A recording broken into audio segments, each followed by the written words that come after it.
Your thoughts on the Supreme Court affirming its ruling on VP Duterte's impeachment?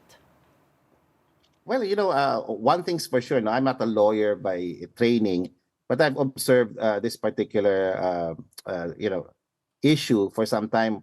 While the Supreme Court has affirmed its former decision, what seems to be problematic in my view is the new strictures that they've imposed on the process of impeaching, uh, you know, top leaders of government. Impeachable officers, as stated in our Constitution, the President, the Vice President, members of the Commission, the Supreme Court. It's now much harder to hold these people accountable. That's the reality. Now, as regards to the particular case of VP Duterte, we have to accept that's the Supreme Court's position.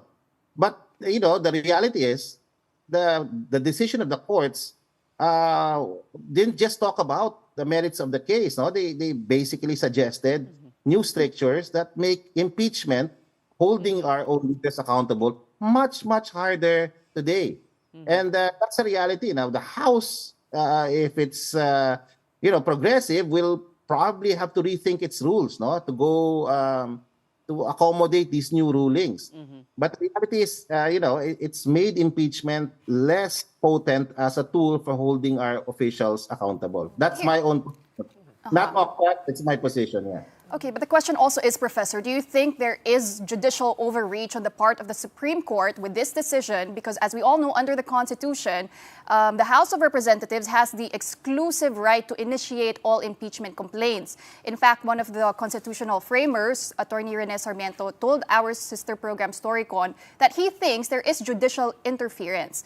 What are your thoughts? I'm not a lawyer by training, but as regards to their basic assessment of the impeachment process against the VP Duterte, I have to agree, with their decision. But with the additional strictures, I think there is, I think it's only fair to say that there is actually overreach, no? Some would argue activism, and some would argue overreach, because the new strictures make it so much harder to hold accountable leaders. Now, we're thinking about Sara Duterte, we're thinking about PBBM, but in the future, what if we have really bad presidents and vice presidents, or for that matter, bad Supreme Court chief justices or associate justices? How can we now hold them accountable? It's much harder now to actually undertake this process given these new strictures. But then let's see how the House will respond to it. Yeah.